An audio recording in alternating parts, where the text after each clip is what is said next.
You're listening to the City of Palms podcast. Everyone's got a story to tell, and this is a weekly show where my brother Danny and I sit down with people from across Southwest Florida to really get those stories heard, because this is a really awesome place to live, and it's an awesome place to be an entertainer and to be entertained.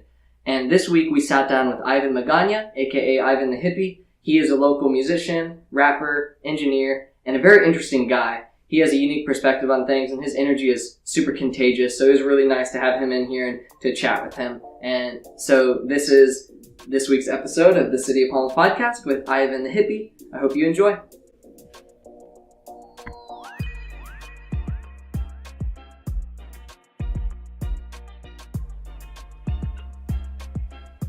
Hello everybody, this is episode 10, and we have Ivan Magaña. That's how you say it, right? Sure. Ivan the Hippy is here with us for episode 10.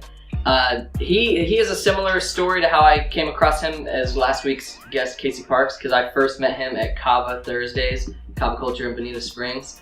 And it was sort of like what I was saying with Casey, how right when I moved back, I started going to these events, and the vibe that Casey has brought about really made me love those events and want to keep going back. But it was actually, Ivan was the first person I saw that kind of introduced me to the local music scene, because of you were the first person I saw live from this town that had because I didn't go out to events and shit like that much, but I saw your stage presence and listened to your lyrics and shit. I was like, yo, this is dope, and that really made me want to keep going back to these events and shit. And no, it was the song Deja Vu, dude. You performed that, and I was like, fuck yeah, I think I told you that's my favorite one by you. But yeah, this is Ivan the Hippy here with us today.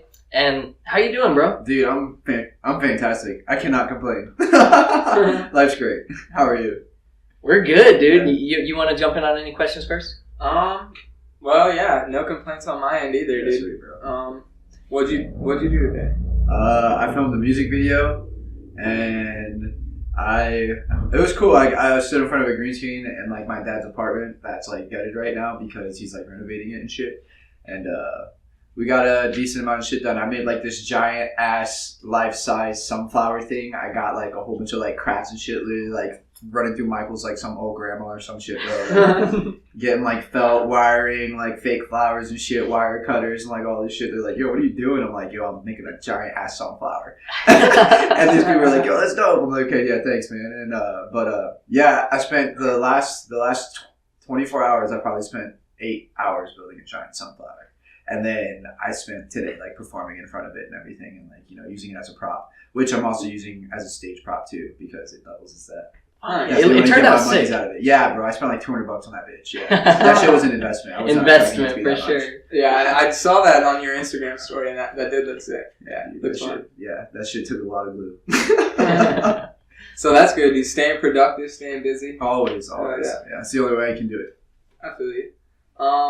So from the beginning, real quick, how old are you? 23. 23? Okay. 23 years of age, yeah. Nice.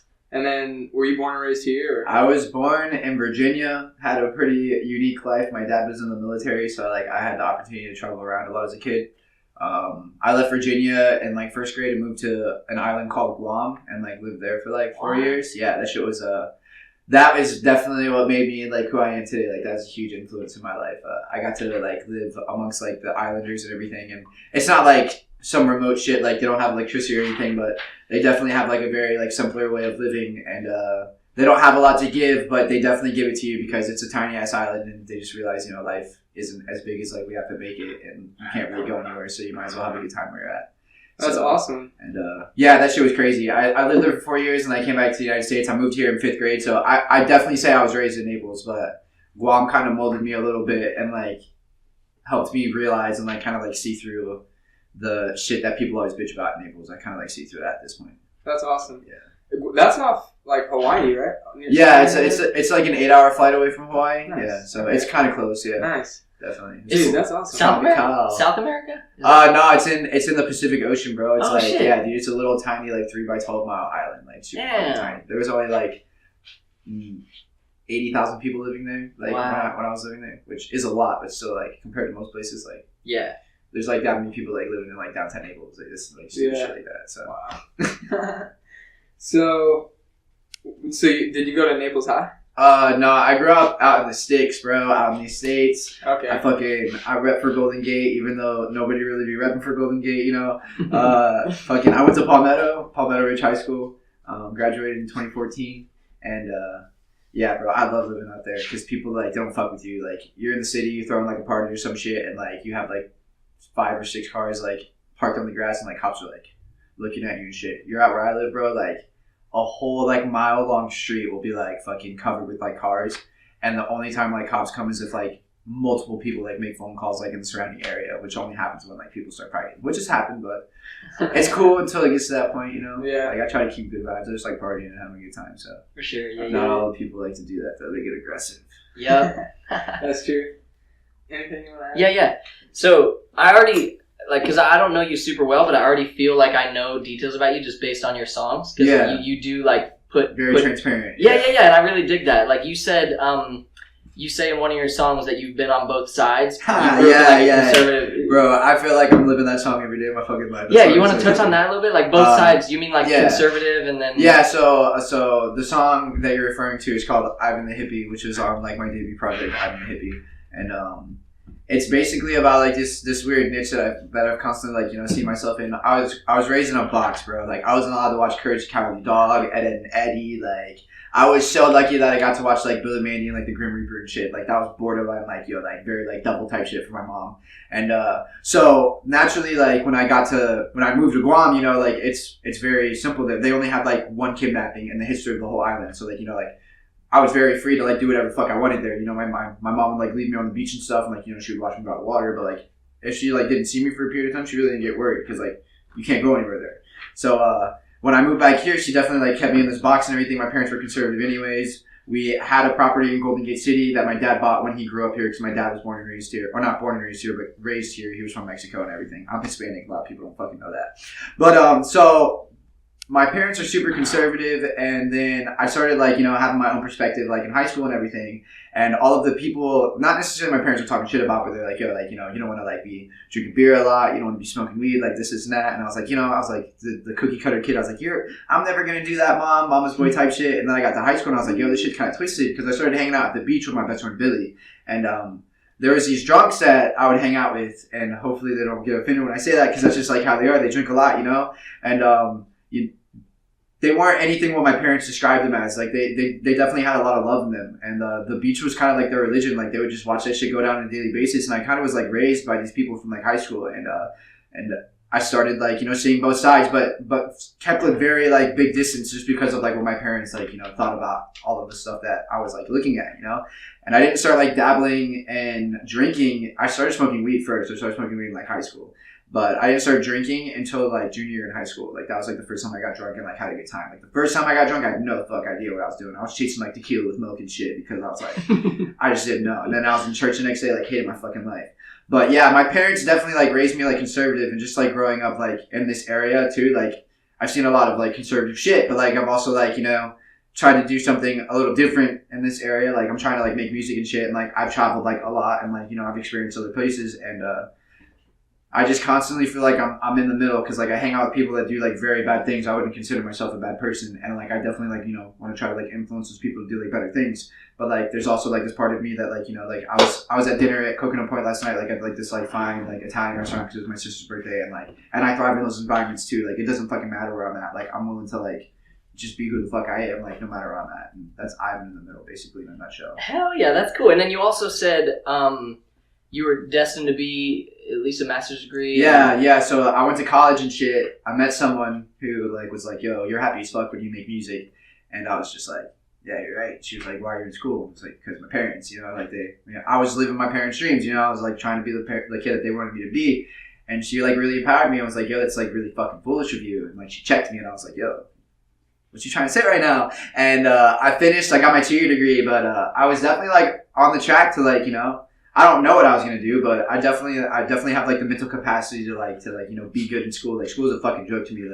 Like I was like, I never read a book, but like I would write like papers and like get A's on them just because like I would like read like one thing about like in this book, and I would turn it into some like huge like symbolic thing that I had to like write about and like make it really elaborate and like just bullshit my whole way through it. My teacher would be like, Ivan, this was amazing, blah blah blah blah blah. I'm just like, I didn't even crack open the book. I fucking like saw like one page of smart notes and just went with it. So like I've just like I know that I have the capacity to do like really smart things, but someone kind of took me off that path, and that was like a whole other thing that I'm in the middle too. Because like I've had to like deal with my parents like having to let go of the idea of me being like their ideal son that like they like packaged me to be and everything, and then got a tattoo on my face. My mom like stopped talking to me for a little bit after that. What? When did you get that? That was like probably like six months ago, probably. Yeah. Oh, no. I didn't tell them nothing, bro. Like the day I got it, I called her and I was like, yo, like I just want to let you know like you're gonna be mad at me. And she was like, what the fuck did you do? And I was like, I'm not gonna tell you. Like I'm just gonna walk in here and see it. So like I walked in the house and like she started crying. Like went to her room. My dad like looked at me and he was like, you're a fucking idiot. And like went into his room too. My dad was kind of cool with it after a couple of days. My mom took a little bit. And like my parents, up until like a year ago, like never really like supported what I was doing. They always saw it as like a nuisance and everything. And like this like last year, they really got behind me and like really like had been like encouraging me to just pursue my dreams because like they see what I'm doing and like they see like the impact I'm creating in like the area. And they probably see how happy you are. Yeah, definitely. Like I used to be like very tormented, like always angry as fuck at everything, and the more like I work through like my songs and like become more disciplined with that, like the more I become like a more balanced person because I discipline myself in my own life too. And I'm not nearly as reckless as I used to be, so I definitely try to like take care of myself. Like health is something that I preach a lot, even though like I need to take more care of myself than what I already do. For sure, yeah. But you are working hard though, like that like boxed mentality that you were talking about. People see it to be like if you do these things, you act these ways, you're not gonna be successful. You're not gonna work hard. You're just gonna like fall off and like be nothing or whatever. But like it does like everyone like a lot of people have that moment in their life where they realize like, well, you can do these things and also like be successful. You can't. You. It doesn't mean like if you smoke weed, you're going to be a deadbeat, or if you drink or whatever, you're going to be a deadbeat. But as long as you're still, and whether you're hustling towards a degree or you're hustling towards your passion or whatever, you're hustling. You know, we see it. It all comes down to focus at the end of the day, And like I've been a stoner like in college and gotten A's, and like I've been a stoner like while making music, and I'm doing pretty good like for myself like now. Yeah, for sure. You want anything you want to throw in? Yeah, I can. What's up? When did you start music, by the way? Oh, fuck. That's like... I started writing like poetry in like 8th grade. Like this little like fucking like memo book and everything. Got picked on for that shit. And then it was in like 9th grade. I was on the school bus. Like I used to do like fucking like basketball. And like in 8th grade I got to like practice with the high school team over the summer because like they wanted me to be on the team and shit. And they would like freestyle and shit. And I was hella shy. So I never fucking participated in that. I still don't freestyle to this day. I can't fucking do that shit. It takes too much like... practice, and I'm not disciplined enough to do that shit. Mm-hmm. But like everybody's freestyling, and I just like saw like the creative freedom and like like how everybody's like ooh, like everybody's trying to like one up each other, And I got home that night, and there was a song with like Justin Timberlake and like Jamie Foxx that I like found on YouTube that had like a 16-bar gap for whatever reason. Ripped that shit off YouTube, put that shit on GarageBand on my mom's fucking mic, or on her Mac, and just recorded on the laptop mic, and that was when like I recorded like my first song ever. It was absolutely garbage, and it was all like about basketball and shit. That's tight though. It was hella trash, that's basically how like I was like, man, like I fuck with this shit. I definitely liked doing it. And it was a hobby all throughout high school. Then I met Madison in college and got involved with her, and she like snapped me the fuck off of my parents' path and was like, yo, do what you gotta do to be happy because that's what matters. Which is ironic because she wasn't the happiest person. Wow. So besides music and high school, did you have any other hobbies? Okay, yeah, weird fucking fact that. I definitely, it's not something that you can like flex about and like I guess like be like extremely proud of. But I was a really good fucking diver in high school, so like I was on like the swim team for 4 years and I dove like off of a diving board and shit. And I almost went to college for that shit, but I passed that shit up because I was like, yo, happiness matters, and I don't want like diving to become a job, and that's why I ended up staying here. So and everything just kind of like falls into place. I feel like like I decided to stay and like not. That was the first time that I decided not to do something that my parents wanted me to do. It was like, making the conscious decision to pass up like a scholarship to go to NYU and to dive for them and everything. I was like, nah, I'm gonna stay back because like that's not for me. Like I definitely like want to like explore other things. And then I met someone else and they were like, yo, make fucking music. Now I'm here. Wow, what a story, dude. That's awesome. Yeah. What a way. And yeah, I love your music too. Like Thank you. He showed me your music, and yeah, dude, like, dude. Yeah, awesome. It's getting better. This next project's fucking hard shit. Do you produce? produce? To like pop stuff? I do not produce. I write to like beats and stuff that I find like online and everything, and I'm definitely a writer like at heart. And I just recently got into like recording like, you know, other people and stuff. So like I'm a bit of like an engineer. I'm dabbling in that now, which is good because I'm trying to like escape like this fucking monotonous like life and everything. I'm just trying to like do my own thing, live in a van one day and just like chill. I'm definitely like, when I say like I'm Ivan the Hippy, like that's fucking me, bro. For sure. Yeah. Yeah, I noticed that with your music because I dig a lot of the local people around here and what they're doing, but and a lot of times it's more of like you dig their beats or you dig how they can flow or whatever. But like with your music, I really do enjoy your writing and the way you like rhyme certain things together and the things you rhyme about because I don't know why, like I try to just like embrace what I like and whatever and not care what people think, but sometimes I don't like to tell people who my favorite artists are because like I really enjoy when people talk about like positivity and like whatever because it helps me, you know, like because I've been in places where like you hear certain lyrics and you just like it really resonates with you. Some people see it as like cheesy or preachy or whatever when people rap about that kind of stuff, but no, like your song Deja Vu, bro, like I was in a place in my life right then and I heard that and I was just like, you know what? Yeah. Hell yeah, man. Yeah. And you, a lot of your songs do that. I think you do put a lot of like, you preach about positivity and like really like doing yourself and making the world a better place. Yeah. Yeah, I definitely like, there's a message in like all of my music, even like the not so serious ones. Like Deja Vu is definitely like very lighthearted in the sense where it's kind of like, you know, like fuck you, like I'm moving on, you know, but at the same time, like there's a very serious message behind it because like, you know, like I can't write about things that I haven't experienced, and like that was like something that I'm experiencing a lot now, but like when I first started experiencing it was right after the fucking hurricane. Like I had like this thing at the hurricane shelter with a girl and everything. It was kind of cool, and then like when the hurricane like stopped and like normal life started happening again, it was like, yo, like her life was completely different, and like I was kind of blinded at first. I was just like very bitter about it. I'm like, yo, like fuck you, like you're like ashamed to like be with me because like you're living like this type of life and like I don't fit in that thing, you know? Mm-hmm. But I started doing like fucking good, and then like she starts hitting me up again and I'm like hella fucking confused, and like she may not have even been like hitting me up on like some like, yo, like I'm trying to like be with you sort of sense. She might have just been like, yo, like I really want to be your friend because that's what she was saying. But like my initial thoughts like, yo, like fuck you, like at the very first time I was like, yo, like I want to be like serious with you or like just pursue something with you. You're like, nah. But now that like you see that I'm doing good and like things are like looking up for me, you're like, oh hey, like I'm still here, like let's be friends, blah blah blah, let's hang out and smoke, blah blah blah. And I'm like, yo, you weren't trying to do that earlier, so for sure, yeah. So, but like that's just like hella relatable, like always, you know. So like that's why I like talking about shit that like people don't normally talk about. Like I just recently, I don't think I'm ever gonna release a song, but I put like a little clip out on it, and a lot of people like give me feedback on it because they're like, yo, that's relatable. It's really fucking weird though. But I was writing about how like I couldn't sleep, and people were like, yo, like that shit's fire. I'm just like, yeah, bro. Like I'm just talking about how like I'm like popping my mom's melatonin, and that's just like not fucking working. So now I'm drinking NyQuil. Like it's just like, you know, like people have been there though. Like people like, you know, they toss and turn and they do that shit. So there's definitely like no boundaries with what I talk about, but I definitely talk about like weird shit. But that's why like I kind of have a niche, and like people are a little intimidated by that, but it's cool. I'm cool with that. I like making people uncomfortable. Yeah, for sure. And I can see how you said you started with poetry in middle school. I can see that in your writing. Yeah, it's very, I don't know how to describe it. I wear tie-dye. It's colorful, you know, like this is how I write, for sure. So that's like me. Yeah, and then another thing is, we were kind of talking about it before we started recording, but your Instagram, like one thing I think you're doing very, very right, and then I think like a lot of people will need to catch on to if they aren't already, is that when you're like trying to build up any sort of artistic talent or whatever and gain supporters, you're building more of like a brand, you know, and that it's not just like you're making good music and people dig it. It's like people dig you know, people dig the whole thing that you're going through.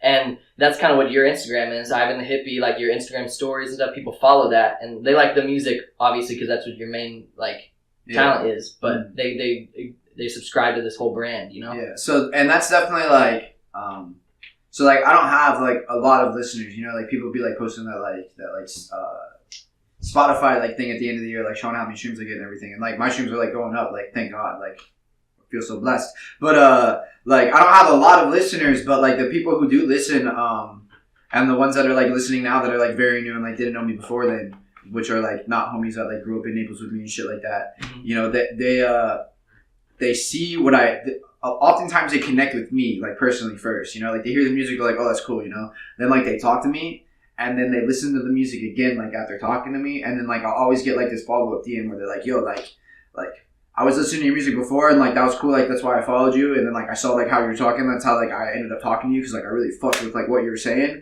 But then like I listened to your music again, and it was like I was talking to you all over again. And that's just like I'm like yes, bro. Like that's me. Like I don't believe in like this like stupid fucking facade where everybody's like talking about the same fucking shit like over and over and over again, and like selling this fake ass message. Like I'm not listening to like Waka Flocka, alright, but like I know a couple years ago, like that motherfucker, and excuse me for being like passionate like this, but like, you know, like he's up there like talking about like, you know, still shooting people and like this violence and like fucking all these bitches and like all of this other shit, and like he's vegan now. He like has like a long-term girlfriend and everything, and like there's still like the same like there's new kids listening to him, and there's the same people that like grew up listening to him that are like still being sold like the same fucking message, and like yo, like at the end of the day, like they're probably worried about like missing out on the bag, you know, like they still want to get their bag, and like they're worried that like yo, if I switch up, like I'm gonna lose money. But like yo, like that's not why you got involved with that shit, dude. Like I get it, like you see it as a way to escape, you know, but like when you first like before any of those people started making money,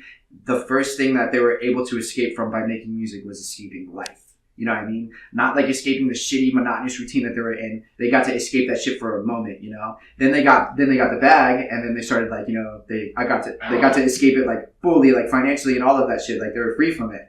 But like yo, like things change once you like jump levels of perception and everything. Like they probably like, you know, they were eating McDonald's and all of a sudden they're like going to the doctor because now they can like afford it and shit. The doctor's like, yo, like you probably shouldn't be eating that. And, like by the way, like meat's really bad for you. And like I know they don't teach you that in school, but now that you got a lot of money and you're paying me a shit ton of money, like I'm gonna let you know, like you know, like you should probably stop eating meat altogether. You should be vegan, Waka Flocka. And Waka Flocka's like, yo, like, totally like that, bro. Like I'm gonna be vegan. But then like he goes in the studio and he's like, like he's talking about shooting and shit. It's like, bro, like you haven't done that for years, man. Like you know, switch up the message and like show the youth that like, you know, like yes, like that is a very relatable like subject because there's people that do live those sorts of lives like for certain periods. But like yo, you need to let those people know that that's not forever, because like you're letting some of those people know that like are stuck in your life or like where you were at, that like yo, like you're still doing that shit even though you're not.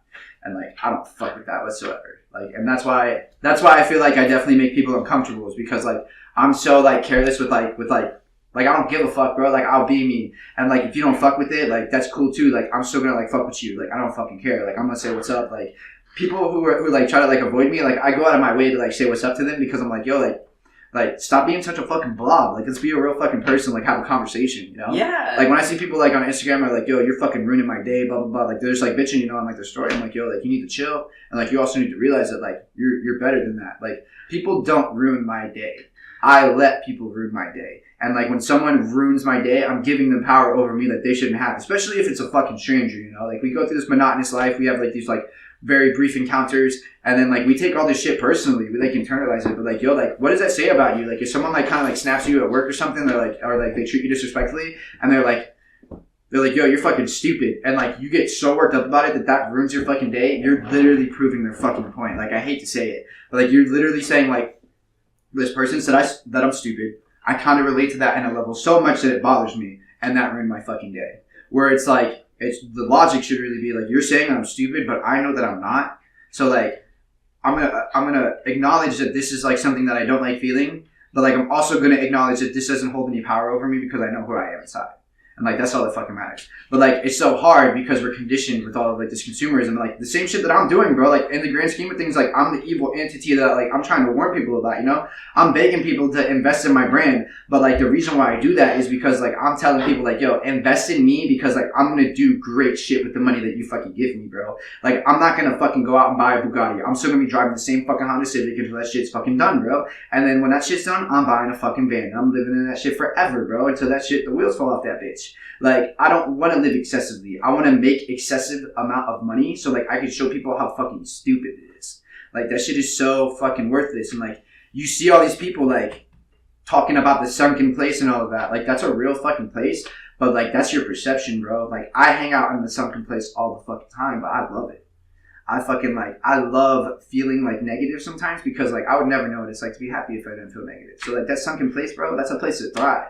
That's not a place to be like, oh, like, I have all this money and, like, people want to use me, so I'm going to go to this sunken place. And, like, no, bro, like, let people use you for your money, but, like, be smart about it. Like, fucking open up an animal shelter that's, like, not going to kill animals and then, like, fucking, like, help out people that are, like, actually trying to, like, do something with their lives. But, like, no matter what they do, like, people sometimes fall a victim to circumstances, you know, like Kim Kardashian is doing dope ass shit right now. Like she's releasing people from prison, you know, like that's like the best shit that I've ever seen this lady do, you know? And like we need more of that. Like those are the people that you need to be giving your fucking money, not people that are like buying a fucking $50,000 chain that was made by like fucking like people in Africa that are like getting paid like minimum wage. Like we shouldn't be giving money to Apple. We shouldn't be giving money to fucking Nike. We should be giving money to companies that are like making their shit with like looking at the bigger picture. Like they have to think about like, yo, I'm not going to pay someone 5 cents to make a shoe that I'm going to sell for $100 because like these people don't need all this fucking money, but like it's just greedy shit, bro. And like that's just like that's shit that I'm really passionate about. And like I'm trying to change that shit. Like we really need to think about like the people that we're giving our fucking money to, because those are the people that are controlling what we do. We can say that we're above it. We can say that like, yo, like I know it's there and like I see it and like I know what they're trying to do, but I'm not letting them. Like, no, bro, it's bullshit. If you're fucking looking at that shit, they're literally doing what you want them to do. Like they don't even want you to necessarily act on it. They just want you to know that they're fucking there sometimes. You know what I mean? And then like that's how they get your money at the end of the day, because some of these companies just get your information and fucking sell it. You know, like they're not actually after your money. They're after like other companies that want to know about you so they can sell you the shit. Like it's all fucking twisted and all fucking backwards. And it's just like, yo, like question what you do. Like that's all I fucking ask, because like I question every fucking thing that I do. And if someone like calls me out on something, like I'm very headstrong, but like I'm willing to admit that I'm wrong. And I'm willing to have a fucking conversation if someone's willing to listen. But like the moment people start screaming and like all of this like, yo, threatening and like my ego and all of this stuff, like I don't have time for that. I literally laugh at people like that and I walk away, because like it's just like, yo, I'm so above that. I feel so detached from shit. But like it sounds sort of depressing in a way, but that's like the best way to fucking be, bro. Like to like not expect anything. That way, like, if something bad happens, oh, I wasn't expecting anything bad, but something bad happened. Like whatever, I can brush that off really easily, because like it's not like, oh, something bad always fucking happens, blah blah blah. Like I have a very refreshed and renewing personality. Like no matter what the fuck happens, it just brushes off me. Something great happens, I'm like, oh man, wasn't expecting something great. Now that something great happened, that doesn't mean I'm gonna expect something else great to happen, because like that may not fucking happen, bro. Like people get lucky, but like the people who get lucky, like they work to get themselves in that position. Not everybody gets lucky once they get to that position, but there's people who fucking earn that spot, and like they have the opportunity and they seize it, and like it uplifts them and they never look back. And like those are the people that you're trying to be like, but those are the same people that are trying to show you their life in like the perfect way, so you keep on giving them money. And I'm like, fuck that shit.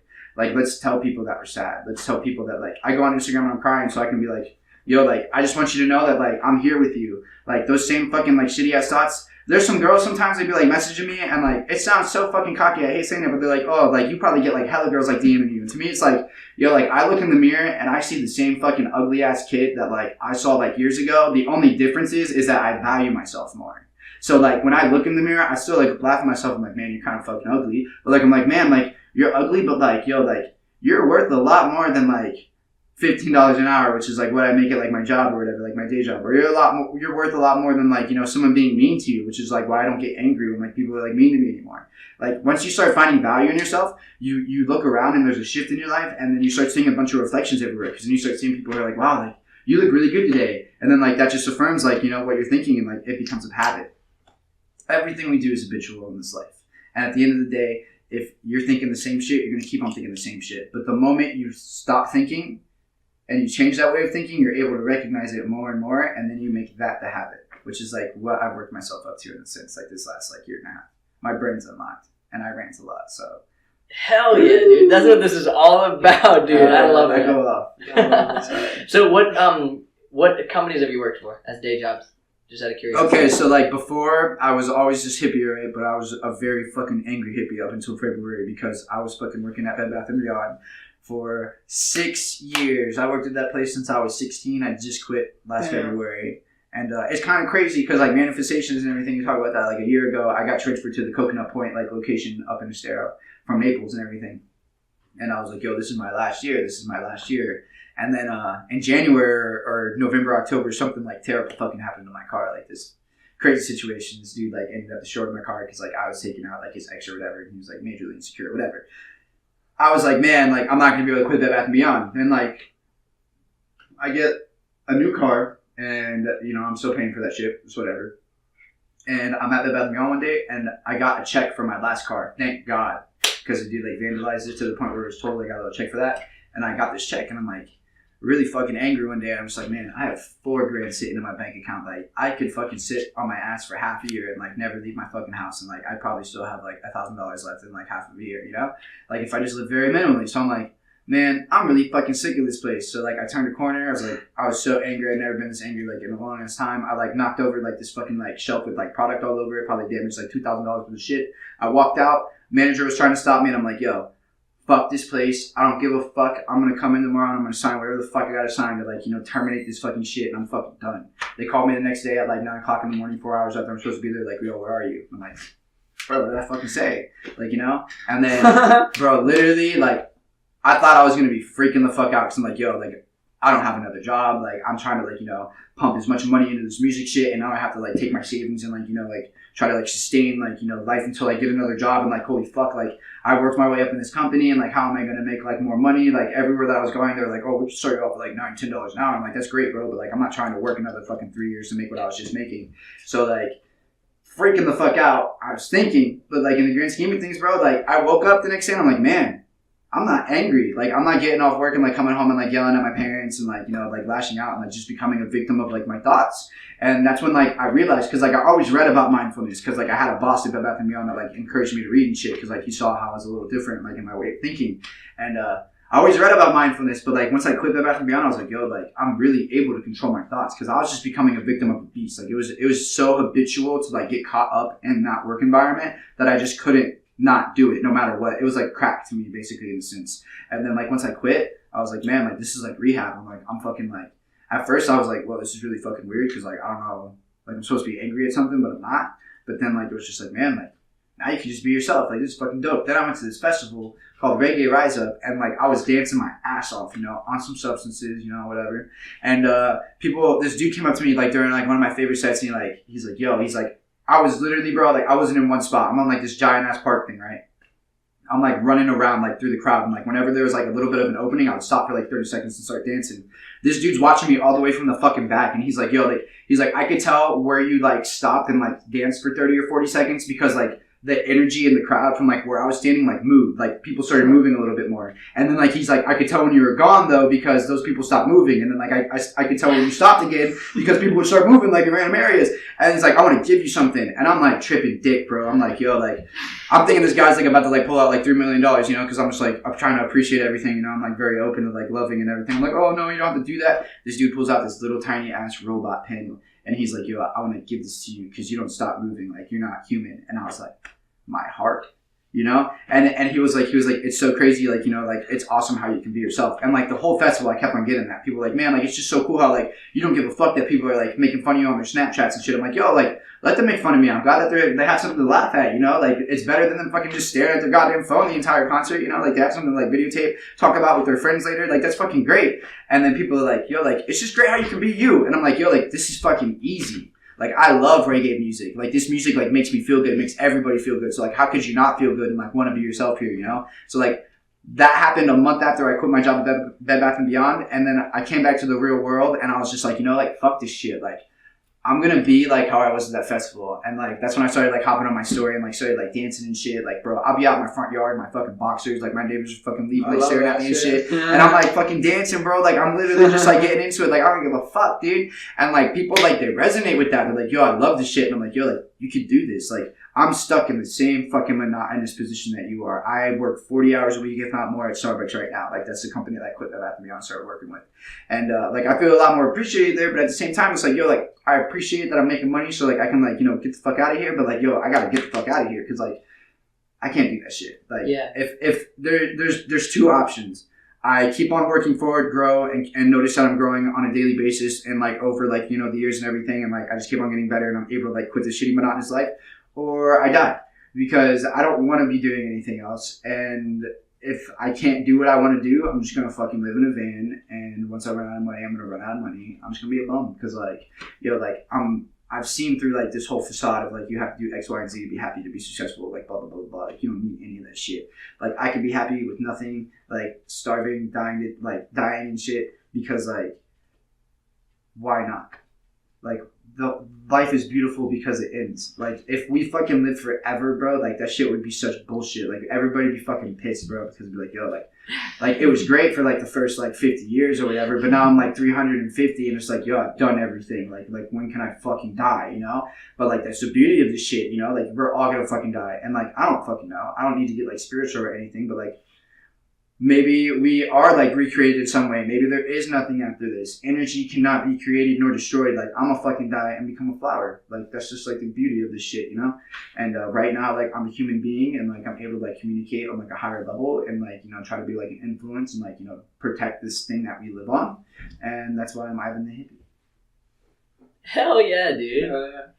Let me ask, just out of curiosity, because I work retail too, what was it about Bed Bath & Beyond that was so miserable? Other than just the fact that it was a... Okay, so, like, you deal with, like, a lot of ungrateful people. Like, Starbucks is really cool because, like, people get coffee and they're happy.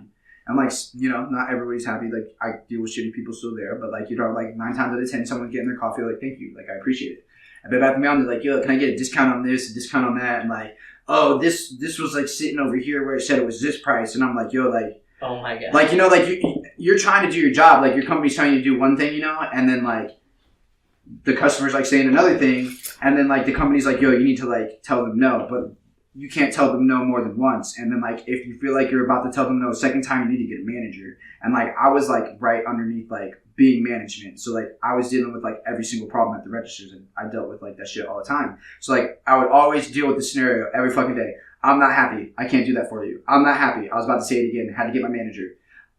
Explain the situation to my manager. I'm not happy. Well, you know, like he said, we can't do that for you. Okay, well, I'm not happy. Okay, Ivan, everything that you just said, you're a fucking idiot. Let's go ahead and give the customer what they want. And like, you know, it was just like this vicious cycle of like, yo, we're going to tell you to do one thing, but we're never going to fucking back you up on it. And then you're going to feel like shit because you're going to have to deal with every single shitty customer. And then I get to be their hero. So they're going to be happy with me. And then I'm going to walk away because I was their hero. But when you fix a mistake, they're going to be fucking pissed at you because you were the person that was trying not to give them the discount to begin with, you know? And then I was like, yo, fuck this shit. I need to get off the sales floor and like go back to receiving. Same fucking like political system type shit back there, bro. They were like working me to fucking death. My shoulders felt like they were gonna fall off. They weren't like trying to give me more money. There's people that were older than me that were like transferring in from other stores that I was in charge of that were making $4 an hour more than me, and like we're not allowed to talk about that shit or we're gonna get fired. So like that's the fucking shit that I don't like. There's good companies out there, bro. Like I'm glad that I can go to Starbucks and tell like people what I make, because like I make more than what the regular managers make starting off because of the experience that I have, which gives someone something to work off of. They're like, hey, like because bro, since I've been there, I kind of like switched the energy of the place because that's just how I am at this point in my life. Like I'm just like, yo, like wherever the fuck I am, I'm gonna have a good time because like why the fuck not? Like enjoy the fucking journey, not the end result. Because if you get attached to the end result, you'll never make it. Contrary, while you're enjoying the journey, you're never going to be satisfied with the end result because you're enjoying the journey so much, so you're just going to keep on going. So in the end, you never are going to be satisfied with the end result. Like that's just a fucking way of life. And the moment you accept that, you're a lot better off because then you're not attached to it. And then you can be happy where you're fucking at. You can live in the fucking moment. Someone can say that you're making them angry, but you can be like, yo, I love you. And like, I don't care. You know what I mean? It sounds so fucked up. People are like, yo, like I get some people sometimes that are like, yo, like I'll be like on my story, like I love myself, blah, blah, blah. People like message me, they're like, yo, bro, like you're talking about like this ego thing, but like you're like full of yourself, blah, blah, blah. I'm like, no.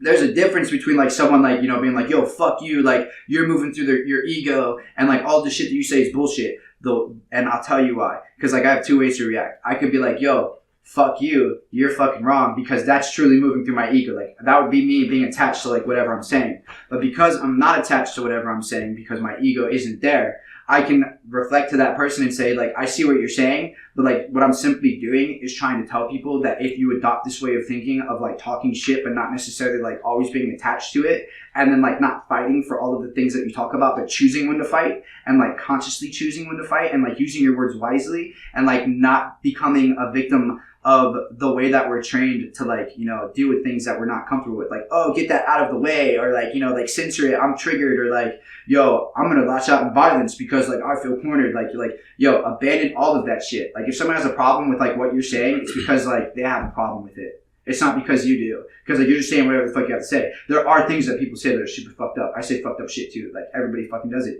But like once you start realizing that like it could be anyone, it could literally be anyone that's saying like that super fucked up shit, because like people become a victim of their circumstances. Like, you know, once you realize that like I'm everybody. It sounds so crazy, but like you're literally everybody because like you could be anybody, bro. Like I didn't choose to come out of my fucking mom's vagina. Like that's really blunt, like the way to say that, you know. But like, bro, like I didn't fucking know what the fuck I was doing. Like I used to be a fucking sperm cell. Like we all used to be fucking sperm cells. Let's just get that out of the way. And like the whole racism shit, like that's all you have to dumb it down to, bro. Like racism, sexism, bro. I don't care what you are because like when we started this journey, like whenever we were born, we were a fucking sperm cell, and like we were swimming and we swam faster than all the other ones, and that's why we're fucking here right now. When you dumb it down like that low, it just makes you question like why are we so like angry and hateful and like bullshit. Yeah, for sure. And then like people can like look at what I'm saying and be like, yo, like I feel what you're saying, or like no, that's bullshit. But like yo, like if I'm making you feel some type of way, like. That's cool, bro. Like, that's how you're supposed to do the shit. You're not supposed to take it at face value. You're supposed to, like, question everything. That way you can, become your own person, like, find your own way of reasoning and, like, learn what works for you, bro. Like, I talk about what works for me, and people, like, ask me for advice sometimes. I'm like, yo, like, I'm telling you, like, what I do, but, like, what I really need you to do is, like, do what I'm telling you to do and figure out what doesn't fucking work. What doesn't fucking work, you forget that I said that. What does work, you adopt that, and you keep on doing it, because that's what I do. When people try to tell me shit and, like, when people tell me like shit repeatedly that I know like I'm not gonna do because I listened to someone once and it didn't work out, like then you don't fucking do it again because you know it doesn't fucking work out for you. But like I can't tell people like how to do what I do because like on a daily basis I'm making adjustments because I'm different on a daily basis, just like everyone else on this fucking planet. Like people are just really good at bullshitting shit. Like that's all it is. Like we're all bullshitting. We're all trying to like sell this thing so like we can thrive. But like there's reasons for this stuff, like like I make people feel uncomfortable because like I make people have to deal with like real shit. I'm not here to be like, oh, I'm here to make you feel comfortable, so slide me $20. Like I'm like here like, yo, like let's talk about like how you fucking feel, and then like give me like $1.50 so like I can buy food. Like I don't give a fuck about the money. Like I just want realness, because like that's like all that this society tells us not to do is to be fake, and it's just like no more. The City of Palms podcast is brought to you by Anchor. Have you ever thought about starting your own podcast? When I was trying to get this podcast off the ground, I had a lot of questions, like how do I record an episode? How do I get my show onto all the apps people use? How do I make money from the podcast? And the answer to all this is really simple: Anchor. Anchor is a one-stop shop for recording, hosting, and distributing your podcast. And best of all, it's 100% free and ridiculously easy to use. And now Anchor can match you with great sponsors who want to advertise on your podcast. That means you can get paid right away. In fact, that's what I'm doing right now by reading this ad. Me and Danny searched all over the internet for different outlets for distributing and recording and for websites that would host our podcast, and a lot of them you have to pay money or it's really complicated, and especially for someone just starting out. And Anchor really was an answer to all that, because you can record straight on Anchor. It's very user friendly and it's totally free. We don't have to pay a penny to use this, and so it's great for anyone who's wanting to start out. And so if you're wanting to start your own podcast and make money doing it, go to anchor.fm/start. That's anchor.fm/start to join me in the diverse community of podcasters already using Anchor. That's anchor.fm/start. I can't wait to hear your podcast. No more. Yeah, dude. How do you feel like, because one of your biggest outlets is social media. Yeah. How do you feel that contributes to the fakeness? Because I feel like social media is like, it's so hard, because I think it's a powerful tool. Yeah, very powerful. But I think evil and good. But it's so easy to go into some avenue of like portraying your life as like only post the most beautiful parts of your life and the most like great things you do, just to like make this page of like awesomeness. But it is important to be real, because anyone who looks at you, especially if you're a figure of like any sort of influence, everyone who wants to be like you is going to see like, oh, their life is always peachy all the time. They're all so great doing and that's things. something like that has been happening a lot. Like people are like, man, like you don't really post like your bad days like that often. And like the reason for that is because like since February I haven't been having too many bad days, But like when I do have a bad day, I make it a fucking point, bro. The other day, like I don't even remember what the fuck I was doing, but I was crying for whatever reason. And I literally like went on social media. I was like, I just want to show you, like, I just got great news the other day. I'm like, nah, I'm fucking crying. And like, I just want you to know that like, like people who fucking are making millions of dollars are dealing with the same fucking shit. You know what I mean? And like, they just don't want to show you this because they're afraid like you're not going to give them their money. But like, that's the reason why you shouldn't give them their money. Like people who cry, like you should give them your fucking money, because like, yo, like they're being fucking real. You know what I mean? Yeah. Like that's someone that like I would trust a little bit more. Like you shouldn't trust a person that's like always happy. You know what I mean? Like, there are people who are happier than others because, like, they have a different quality of life and, like, you know, they appreciate different things.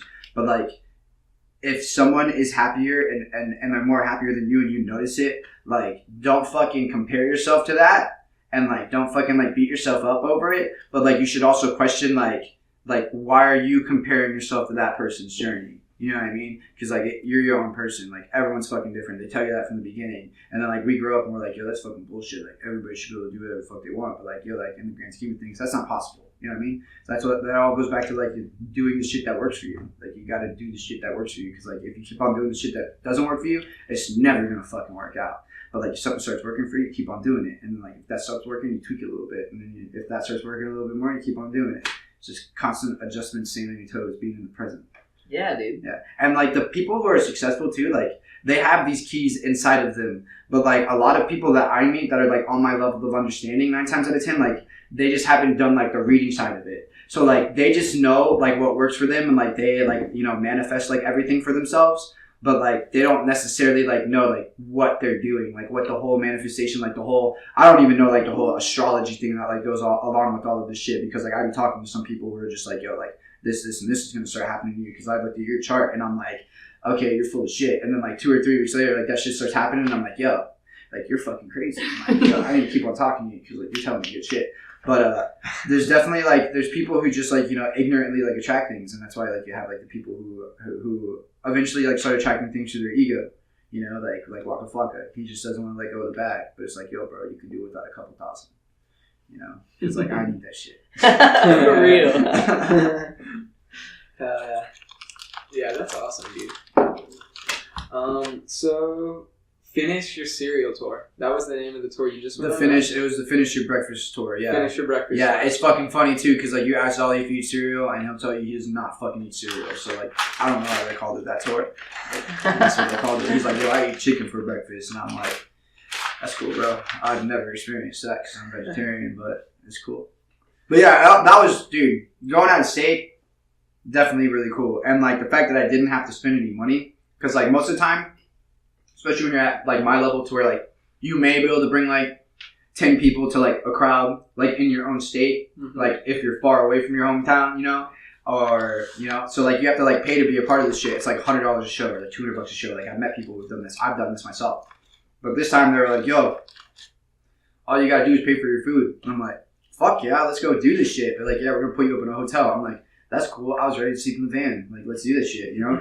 And, so, like, that was just, you know, not having expectations and going into it, you know, it wasn't like the best tour of my fucking life, nor will it be the best tour because I'm going to have more than that.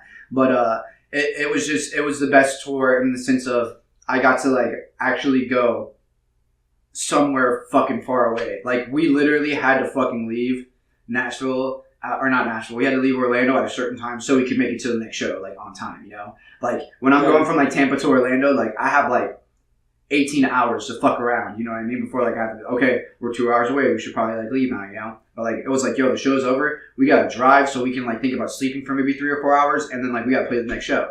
And I was like, man, like, I want to fucking do this shit for the rest of my fucking life. Like, dude, I was in people's, like, other people's bathroom, like, brushing my teeth, like, using their fucking toothpaste, my little tribal toothbrush. I'm like, man, like, I'd be fucking fine with sleeping on the floor, and, like, if people were just feeding me, like, I could do this shit, and, like, it's very refreshing to, like, you know that I'm a little bit closer, you know, because a couple years ago I was having to pay to be a part of that shit, and, like, now it's like I'm not having to pay, so, like, the next step naturally is to be paid, you know? And then I get to, like, you know, start doing really fun shit when I do that. Hell yeah, it's only a matter of time, bro. Yeah, manifestations. Yes, sir.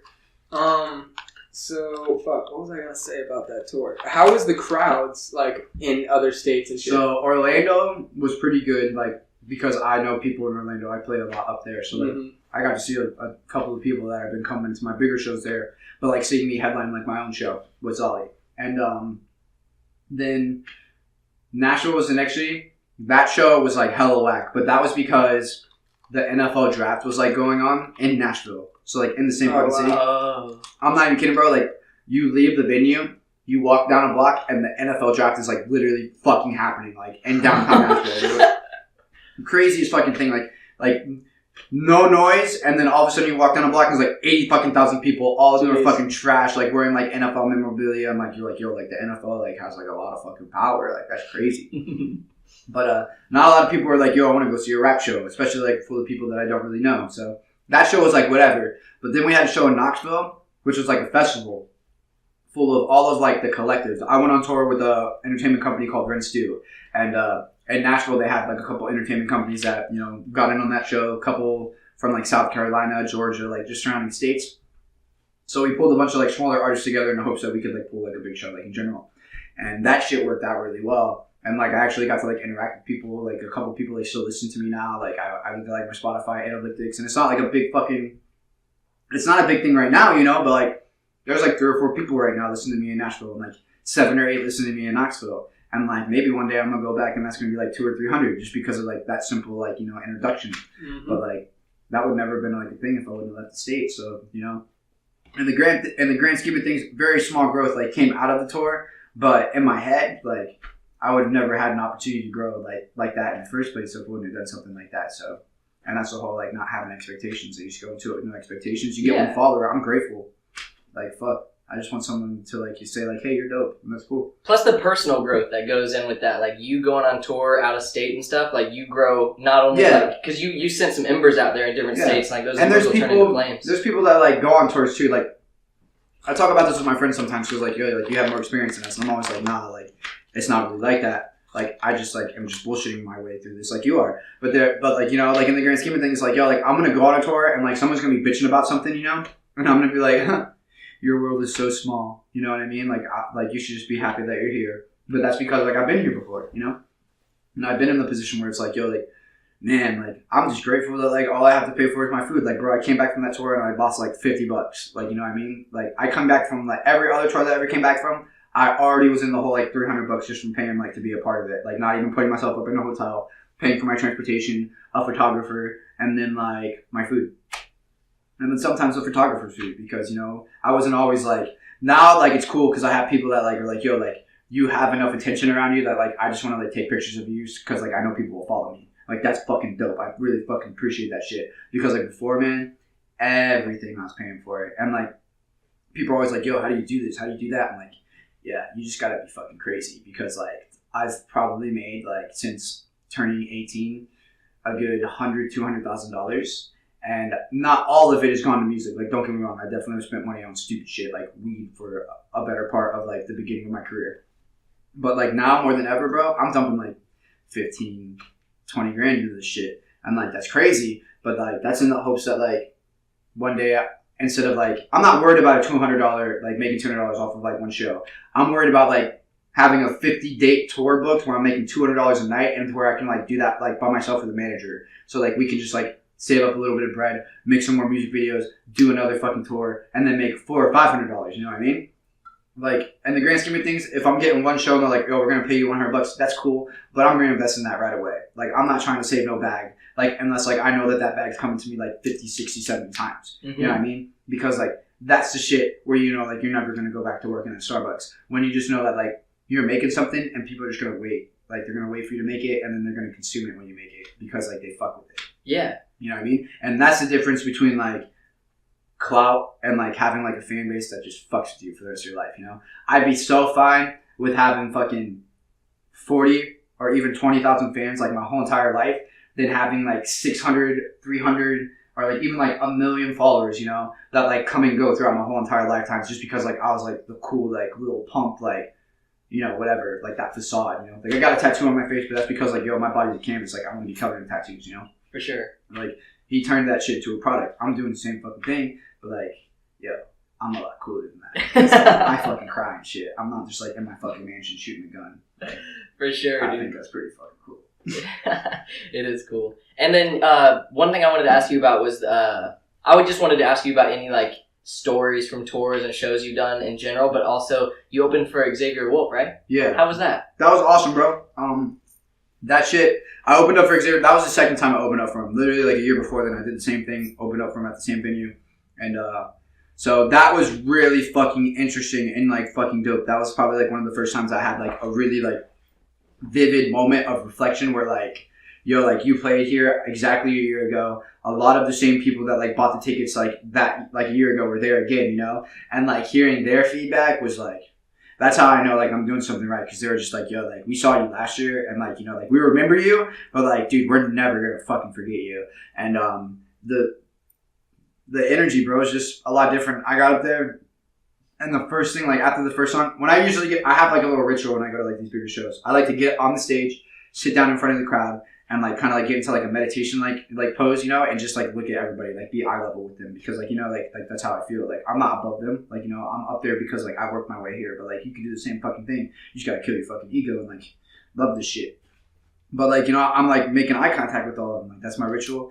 And so then the show starts, and I'm like doing my first song, and they're like, yo, like you look like you're homeless, but you're actually really dope at fucking rapping. So then like they start getting into it, and I see that, like, you know, I see people like, yo, like he's actually good. Once I see that, I'm like, something came over me this last one, and I was just like, yo, I need your fucking energy. And like I was just like, I was screaming that shit, bro. And then like by the end of it, like there's people moshing, like I was running like from side to side on the stage and everything. Like my voice was cracking. It sounded like I was going through puberty, and like it was so funny too, because like I couldn't be anything but myself, bro. Like by my last song, like my voice was cracking so much, and I was like, Orlando, that was crazy. I just went through puberty up here, and like they start laughing, and I'm like, I have hair down here, like I'm pointing like down, like fucking by my dick and shit, and like I'm just like, yo, like that is such a weird fucking thing to say, you know? Like who the fuck says that? But like, yo, people are like, yo, bro, you went through puberty up there, like we were there with you, you know what I mean? And like they connected with it, because like, yo, I'm not trying to be like, yo, you can do whatever the fuck you want. Like, you know, I'm not just trying to like empower you. Like I'm here to tell you, like, you can do whatever the fuck you want, but you can fucking be you and be weird too, because like that's the way that you fucking do it, you know? Everybody tries to like mimic someone, but like do that shit yourself, bro. Like I tried to mimic artists for the longest time, and like now it's like beautiful, because like I hear one song and I hear like a certain artist that I like, but then like I write another song like a couple weeks later, because like my life is just a little bit different, and I'm like, damn, like that totally doesn't have like a Skizzy Mars vibe. Like that has like a lot more like an Xavier Wolf like aggressive vibe. Could never sound anything like him, you know what I mean? So like I'm kind of reaching when I say that, but like there's different tones of like different, you know, music that you make. And like that's the beauty of this shit, you know? Like people stick to the same shit over and over again because they make the bag, and I'm like, yo, you're killing yourself over this shit, bro. Like you could just be you know? And like, you know, maybe not make as much of a bag, but like happiness, bro. Like all of these artists that are fucking dying recently, like at least not as a victim of violence, but it plays into that too. Like, you know, you become a product of a record label, and they don't give a fuck about you, bro. Like if record labels truly gave a fuck about like, you know, the artists that they have, Mac Miller would still be alive, and so would Lil Peep. Because they'd be looking at them being like, yo, like you're making really great music right now, and like you're selling yourself to like a whole bunch of people, but like you're not healthy, and like, you know, we have this contract with you, and like we really appreciate like this business thing we got going on, but like you need to be okay, because like at the end of the day, I'm not trying to like hand a royalty check to your family, but like they don't give a fuck about that, because while they're handing the royalty check to their family, they're getting a royalty check themselves, and they're like, yo, if you die, like your streaming numbers are going to quadruple, especially if you're like a superstar, you know what I mean? And then like, you know, you talk about people being legends and stuff like Mac Miller and like Lil Peep and all that, and Nipsey Hussle and like all of this other shit, and it's just like, yo, like these people like are only like infamous, you know, because they didn't get to like live out the rest of their lives, you know? Like Aretha Franklin is a fucking goddess, like of like her genre and everything. She lived a full fucking life, and when she died, people were not devastated. Her like streaming numbers may have like gone up a lot because she did die, but like it wasn't anything crazy, yo. She was just fucking old and like fucking died, you know, like peacefully passed. It wasn't like Michael Jackson like dying off Divan and like, you know, like these like tragic circumstances and controversy and like streaming numbers quadrupling and like the fucking family like making like an extra $100 million like in a year, like normally than like what they would, but like, yo, like stop like caring about that stuff. Like we're people, you know, like we get stuck in places, and like sometimes we can't get out, especially like if we're in a position to where like we can afford the things that like we have problems with, you know what I mean? Like Mac Miller, Lil Peep, both of them, like they could afford any drug they fucking wanted.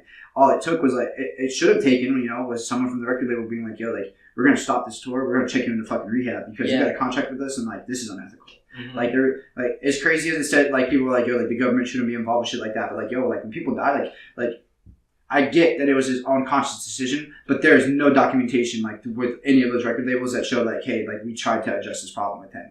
I guarantee it. And like someone needs to be held responsible for that, because like, yo, like at the end of the day, like with people, and like unless you want to like kill yourself for like a very extended period of time, at the end of the day, we just want to fucking live and like live to see the next day, but like be happy while we're doing it. Mm-hmm. And we don't know how. Like we don't know how to do it.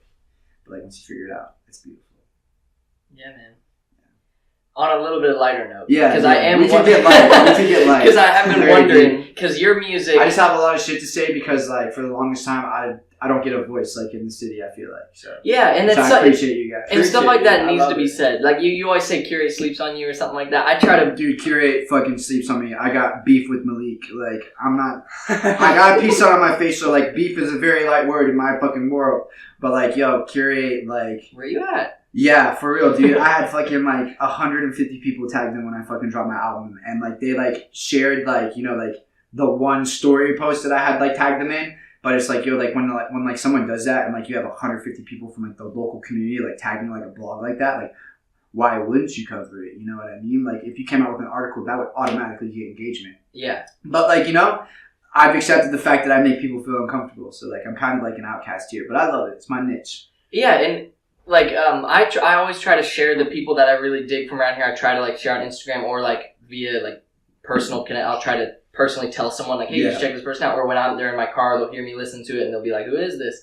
But a lot of them just kind of, like, go over their head. I'll tell them, like, oh, this is a local guy, blah, blah, blah. And they'll be like, oh, that's cool. Yeah. But I've noticed that with you, like, anytime I'm playing you or, like, I share it, send it to someone or whatever, your name will, like, I don't know if it's just because you're memorable or something or your energy or whatever, but like people will remember you. Like I know multiple people who I remember telling them like you should check out this Ivan the Hippy, or like I'll send them the link whenever you drop your project. I'm like, check this out, this is really good, and then they'll remember it and they've been listening to it. I'm like, oh shit, that's cool, because like usually you try to share the stuff and you hope that someone will like latch on to it too, but usually they won't. They'll just kind of like be like, oh, that's pretty cool. Mm-hmm. But no, I think you're memorable. I think I don't know if it's your whole brand and like your whole energy and vision you've got, but I think you're memorable. I can accept that. Yeah. There's a lot of things that I have like trouble accepting, but like like I can definitely agree with that.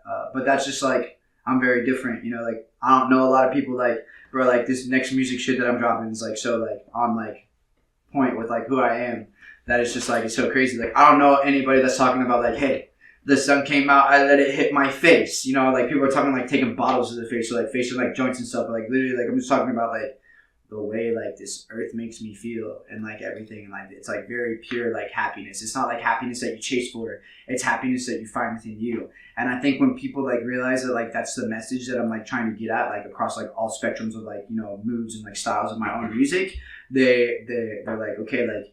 I may not like relate to this in the sense of like, yo, I'm trying to like hike 12 miles, like Ivan the Hippy's trying to hike 12 miles, but like, yo, like I definitely like love being in my car and like I feel free and like people like, have car hobbies and like, they can relate because it's like, yo, like I'm not doing something that's conventional, but I love doing it. You know what I mean? And like people like see me and they're like, I hate saying that I get idolized, but people idolize like what I do, because like what I'm doing is like cool or whatever. But like, yo, like, there's not many people doing what I do and like are fucking living off of it. You know what I mean? Like those people are very fucking lucky. But like those people are there because they live, eat, and breathe this shit. You know what I mean? So like what I am doing is rare to me because there aren't people who are willing to like die for this shit. You know what I mean? Like that's why like I think it's fucking incredible when I meet someone, and it doesn't mean like what they do is like less important than what I do. But when someone's like, yo, like I like write code for like computers and I fix viruses and I love that shit. Like my sister's boyfriend like works for like Arthrex and like does like this like graphic stuff and like he literally is like making like these like animated videos of like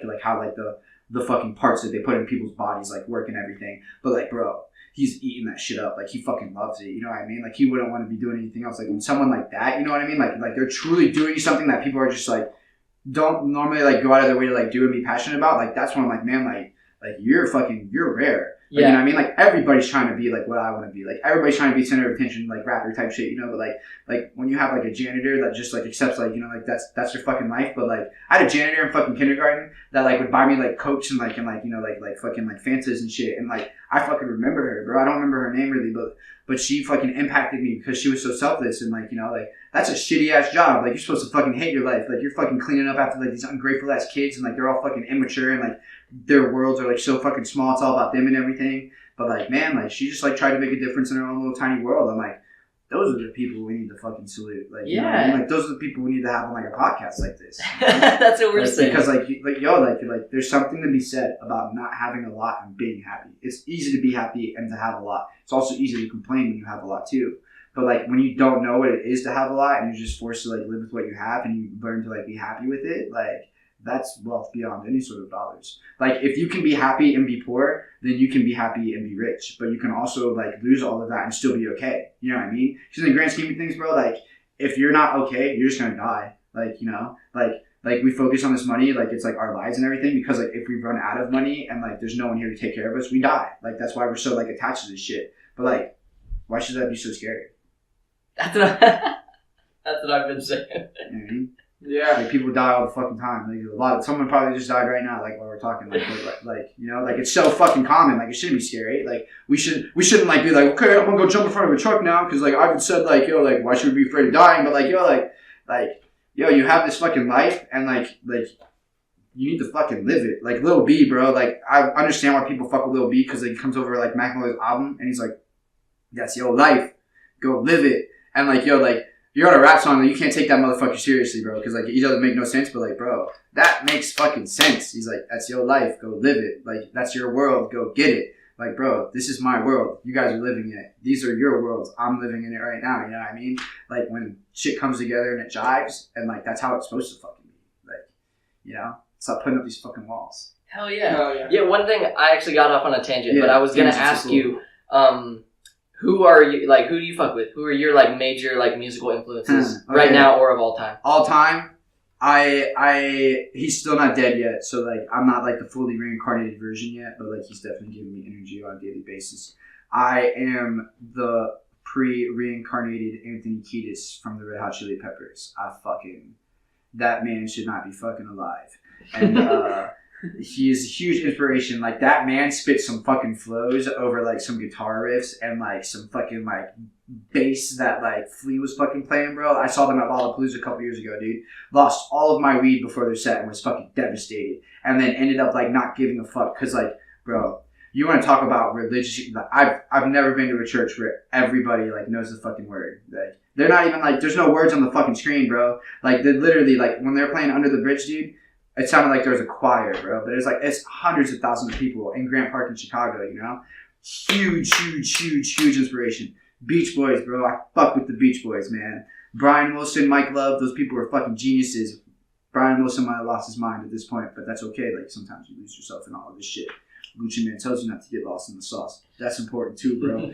But like, yeah, so like those are like really weird influences that people don't normally like know about, like Bradley, Sublime, like reggae music. Like people make that connection because like I talk about like peaceful stuff, you know, like I fucking love reggae music. But like hip hop, I came up like in a weird like I was introduced to G-Eazy in 9th grade, and like I saw him at the local 662 in St. Pete with like 150 people.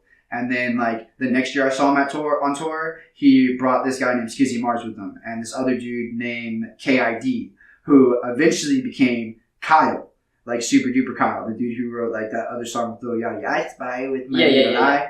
I met, like, all of them, like, I met them, bro, when there was, like, bro, there was this one girl at the fucking first show that I went to when I saw G-Eazy, like, and you know, like, levels of perception, there's levels of this shit. She wasn't, in the grand scheme of things, like a dime at the end of the day, you know? But like, she was like giving G-Eazy this attention, you know? I know for a fucking fact G-Eazy wouldn't even fucking blink at this girl if it was like present day, you know? But like, man, like G-Eazy was eating that shit up. He was like, you know, like, yo, let's go. Like, I'm trying to talk to you, you know? And like, I was like, damn, like this rapper's getting it, blah, blah, blah, blah, blah. And then I see him like 4 or 5 years later at the same time that I see the Red Hot Chili Peppers at Lollapalooza and a crowd with 50,000 people. And I'm like, holy fuck, dude. He took that, the moment he put on that leather fucking jacket and like switched up his brand, because that's what he did when he started like becoming established. He had like that whole like old school like greaser aesthetic vibe. The moment he did that, bro, he took that shit and ran, and he did not fucking look back. Kyle was a lot different. Like when I fucking met Kyle, bro, I went to go dap him up. He's like, nah, bro. He's like, I do hugs. And I'm like, yo, I fucks with you. Like when I met G-Eazy, he was like, yo, what's up? Thank you for listening to my music. My name's Gerald, like, you know, still trying to keep that persona. But Kyle's brand was, like, very him. And it's not to say that G-Eazy isn't like that. Like, maybe that's just, like, his life. You know, he's a shy dude. He talks about that in interviews. But, like, Kyle, bro, he was all about like just vibes, like, you know, like making people feel good. And like you see that in his music. He likes to dance on stage. He actually like does like choreograph and stuff like that, which is why like they took 2 different paths. But like for me, which is why like I affirm that like I'm doing something right. I've been shown so many formulas from like nothing to like everything. There's another artist that I've never even seen live. His name is he's gone by so many names: Deep Pride, Russell, what the fuck, Prizzy. He just went by Pride at one point. Like a whole bunch of different names. He's from Brampton, Canada, and he used to do like this comedy shit on YouTube, like before he even started getting serious with music. He's been trying for like the past 10 fucking years, bro, and like he just started like making music to where like he's like, yo, he's like living in an apartment like on his own. He's like, you know, like able to like make like music videos with budgets and shit. And I'm just like, you fucking go, bro. But that's just like another thing. It's like, yo, like.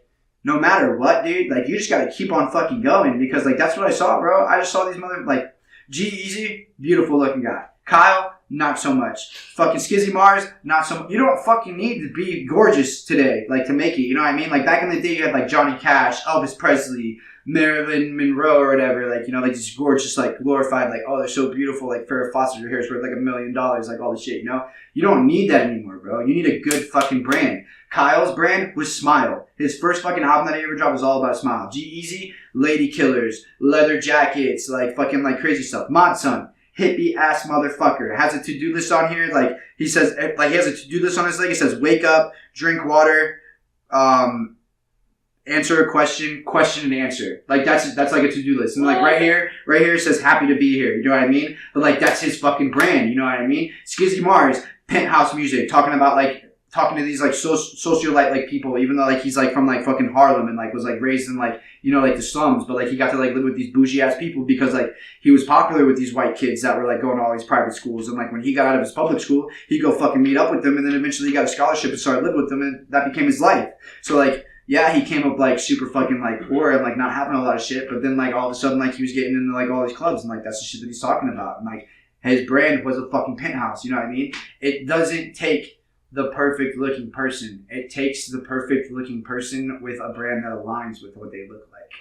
And like that's your bread and butter. Like you take the shit and you run. But that all comes down to who you are. So like if you don't know who you are, like that's the first fucking step. Because I was making music for a long time, just trying to mimic people, like trying to sound like this, trying to sound like that, and like looking for like, you know, a certain reaction. But like the moment I was like, yo, like I like this shit and like this makes me feel good, like that's when people like really were like, yo, like I hear what you're saying. You know, they're not like, oh, that song sounds dope. That shit sounds hard. I don't want people to say my shit sounds hard. I want them to be like, I hear what you're saying. Yeah. Because at the end of the day, dude, a catchy hook is just a catchy hook. You know what I mean? But if you can read the message that is inside the catchy hook, or like the messages that are in between the catchy hooks, like in Deja Vu, you know what I mean? It's a very lighthearted, like, fuck you type song. But like at the end of the day, that song's saying like, yo, like, you didn't give me the time of day in the past, and like now I'm going to love myself. And like, I'm going to like, you know, do better for myself. And like, literally I talk about like, you know, we're writing, we're at different bars. Like this girl is at a bar, like partying, while I'm like at home trying to make the music that she's listening to, like at the fucking bar. But we're at 2 different bars because I'm writing the bars and she's drinking, you know? So it's just like there's levels to this shit.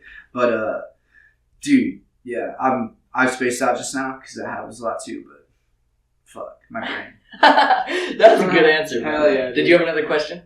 I have a couple more. Yeah, dude. We've been going for about an hour and 10 minutes. One thing we always do you have any like local businesses you want to shout out? We always like try to shout out just like local places we go to. Kava Culture and Ivan the Hippy. That's about it. You know what I mean? Yeah. Alright, what you got? And like the people that fucking play at Kava Culture, like show them some love too if you go there. Like Casey Parks, Lutz, like all those fucking people. Every Thursday. Like, if there's people that are willing to just go out there and like play every fucking week in the hopes that they get like 1 or 2 extra followers at this point, because everybody that goes is just the same fucking people with the selection of like maybe like 20 new people a week. Like those people like need the support because these people are like actually putting in the work to get what they want. Yeah. Yeah. So, what's your biggest personal accomplishment so far? It's just in your eyes, or something you can look back on and be like, that's dope. So like this like just recently happened, and like so manifestations and all that. I just recently got booked to open up for Modson, which is like this hippie dude, like this like a fucking killer ass show for me because like his fan base is my market because like he's a hippie dude. And 2 years ago, 2 fucking years ago, 2017. I didn't think about this till the other day when I was like sending another email.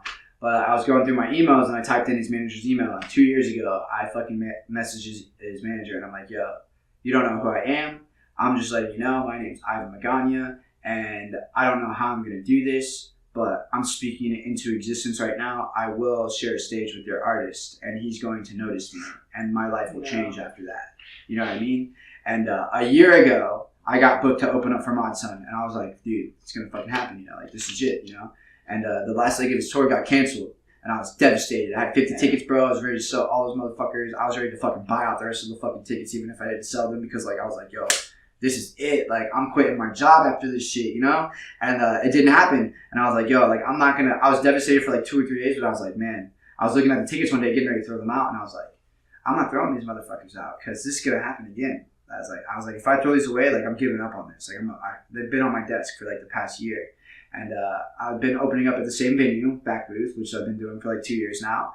And the promoter messaged me the other day while I was at work, and he's like, do you want to open up for Chris Webby, another artist, or Mod Sun and Kasky? And like, I'm in the fucking back. I started screaming, bro. I'm like, fucking, I literally called that dude. I'm like, Mod Sun, and Mod Sun. So, you know, and then I'm going through my email the other day, and I see that shit, and I'm just like, man, like, you know, speaking things into existence is not to be taken fucking lightly. And if you're not making manifestations like happen, it's because like you're just talking about them. Like a lot of people just saying like, oh, I can think about it and like be positive all the time and like, you know, like my life can be complete shit, but as long as I'm happy and like positive, like no, people's lives can be shitty, bro. And like if you don't do something to like adjust the shittiness of your fucking life, it's never gonna get fucking better. You know what I mean? Like it could be rainbows and butterflies in your fucking head, but if like 20 fucking people look at your life and like, yo, it's shitty, your life's probably shitty. Like you should do something to adjust that, you know? But so that's something that like I'm really fucking proud of. And like on top of that, like I'm already proud of the fucking people that are following me from that show because like it's already happened, you know? And I'm excited to fucking kill that shit, but like I already know that I did kill that shit. And I'm excited that the show didn't happen last year because I didn't have music that was like more geared towards their audience and more aligned with who I am. It was more like the facade shit that I'm talking about. Mm-hmm. So like everything's perfect timing, but everything's already happened at the same time. So like there's nothing to be attached to, but everything's going to be great. Oh yeah. So when is that? That's June 2nd in like 2 or 3 weeks. Where? Orlando at Soundbar. It's It used to be a venue called Back Booth, and I'm just excited. That show is for sure going to sell the fuck out, so, like, I'm just excited to go up there and fucking dance for 400 people that are there to see one Hippy, and, you know, just coincidentally, they're going to get 2.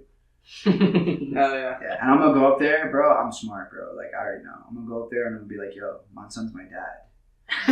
Yeah. He doesn't know it yet. Like, that dude's my dad, and, like, I need you guys to, like reconnect me with him, so like tag him, and like the hopes is that enough people tag him to where like he just knows that I exist, you know, and then like we'll see where we go from there.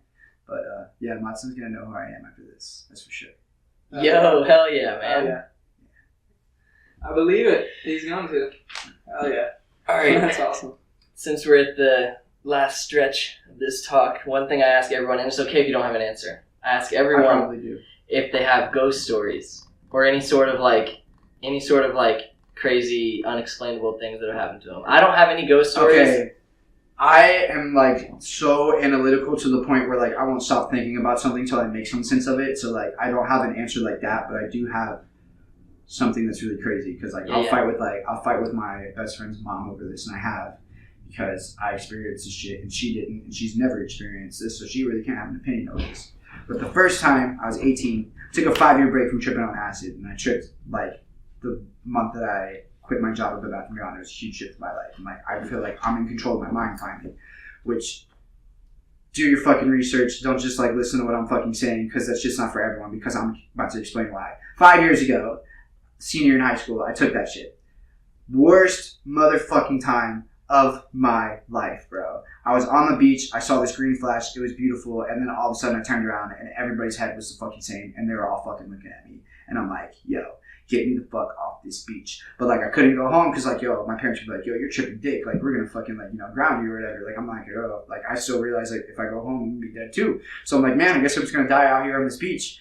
Everyone that talked to me that whole entire night, like I don't remember a lot, you know, it's all like very vague. But everyone that I fucking talked to that night told me that they were God. But contrary to me being terrified that everybody that came into contact with me told me that they were God, they also told me that I was God and that I was them. So like religion, I believe all religions are true, but like my interpretation of religion at this point is like, yo, like Christianity, when they talk about like God and everything, we're all that. Like we're that collective consciousness. We created this thing because we're all energy. But like Jesus coming back and like the rapture and all that, that's like us, like as a human entity, as like energy, like ceasing to coexist. So like everything is happening perfectly right now, which is why like we're able to exist. Like, you know what I mean? Like there's cells in our body that are doing like the job that they're supposed to do. When like the cells in our bodies stop working, we fucking die. When everybody in the world like stops coexisting, we start like nuking the shit out of each other, like that's the fucking rapture. But at the same time, I think we could also work our way to a rapture where it's like everybody just like loves each other so much that like we just form into one thing and just like Star Trek type shit. Just like boot me up, Scotty, I'm ready. Like you're gone.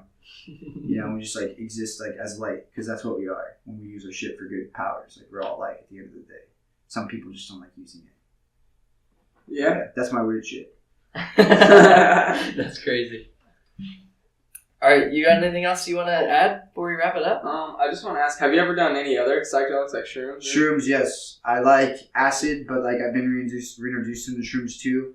Psychedelics are merely a reflection. So like when you trip and like something's bothering you, like that's something that's wrong with you, like on the inside. Like when you have a good trip, it means that you're like really well balanced and like you're like doing things that are like really right. And those are medicines that are not to be abused. Like I've definitely like abused them before, but like now like I definitely I use them to basically indicate like how I'm doing like in my own life. And, like I have fun when I do them, but now more so than ever, if I feel something that like isn't right, like when I'm tripping, I definitely like question it a lot. Like when I'm not tripping, because it's probably something that's fucking with me that I'm suppressing. Which, like, it took me a long time to realize that, but, like, everybody telling me that they were God and all that other shit was, like, it was me suppressing, like, myself. Like, you know, like accepting the fact that, like, I think I'm a great person at this point, but, like, 5 years ago, I, like, had none of that shit. Like, I wasn't confident or any of that, but, like, it was me, like, suppressing it. Like, I wanted to accept who I was, but I was so afraid to because of, like, the power that I thought that, like, you know. People are afraid to fail, you know. I'm not afraid to fail. I'm afraid to succeed because I know that, like, if I work long enough at this shit, just like anybody else, you will succeed. And, like, that's what I'm afraid of. Hell yeah, dude. Well, yeah, fuck. I just want to say you're a fucking smart dude with a lot going for you. Yeah, something like that. Just keep on doing what you're doing, dude, please. Because, I mean, I'm sure you know, but yeah, you do have, like, a fan base behind what you're doing and who you are. I've had really good conversations with people. So Yeah, I mean. That guy up there. Hell yeah. That's my brother. Hell yeah. Yeah, he's told me some things, so I know I just got to keep on going. Yeah, dude, you got it. Yeah. Are you, one thing I will ask before we wrap it up, are you, I mean, this might be like still up in the air for you as far as a decision, but are you, like, is your goal to get signed? Never? Okay, because a lot of people we've had...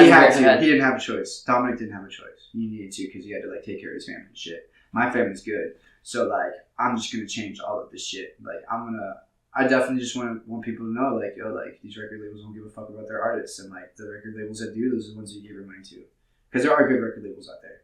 But, like, 9 times out of 10, like, they're just trying to squeeze money out of the bag. And, like, that's capitalism. And, like, that's not what art is. Because art used to be a very poor thing. Hell yeah, man. There were a lot of gems in this talk, man. For real. I usually look for things to quote, but, like, bro, there's so much I could quote in this conversation. But if you're sleeping on Ivan the Hippy, you need to wake the fuck up. Because for real, like, you do really make good music, and I know it's just the beginning. Like, because your catalog, as far as, like, what you have released on all the major platforms is pretty small still. But, dude, I know it's about 20 more songs that came from for this year. So hell yeah, man! I can't wait. And you said you got music videos you're planning to drop? Yeah, doing 3 music videos, probably 4 or 5 over the next, like, 2 or 3 months, and then I'm gonna release 3, like, once a week, and see where that shit goes from there. Merch coming soon. Yes. A whole bunch of other shit coming soon. So hell yeah, bro. I'm Hell tired. yeah. So yeah, but dude, I love like you said, it's good to be busy. If Yeah. that's your only complaint, that's a good complaint. Yeah, I'm loving life. So if you have not heard of Ivan the Hippy, he is at Ivan the Hippy on Instagram. He has music available on most platforms, right? All platforms. All platforms. All You can platforms. listen to him. He's got some really good songs out there, and he's got a lot more coming. And if you are in this area or the Orlando, Tampa area, June 2nd is going to be a crazy show. If I got off work, I'm going to try to be there. I'm going to fade off of the planet. I'll cease to exist for a moment. All right. This has been episode 10. Thank you all for listening. We're still just starting out, but we appreciate everyone who's listening thus far. And this has been a great talk, man. Thank you for coming out. Thank you for having me. I appreciate it. For real. All right. Until next time, hit him with the outro, Biscuit. It's toasty.